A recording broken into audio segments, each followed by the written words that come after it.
Hello guys, আসসালামু আলাইকুম। চলে এসেছি আমি আর কে সাকিব, আমার সাথে আছে সঙ্গীত কলেজ পড়ি। আজকে আমাদের র্যাক ডেতে আমরা এখন অনেক কিছুই করছি গাইস।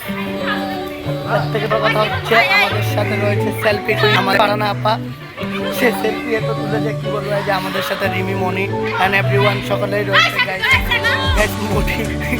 মোটি রাগান্বিত হয়েছে, কেন রাগান্বিত হয়েছে জানি আমি আমার সাথে থাকুন গাইস, আমার সাথেই থাকুন। আমি একটু বক্সে কি সমস্যা হয়েছে সেটি দেখে আপনাদের সাথে আবার আমি আসি।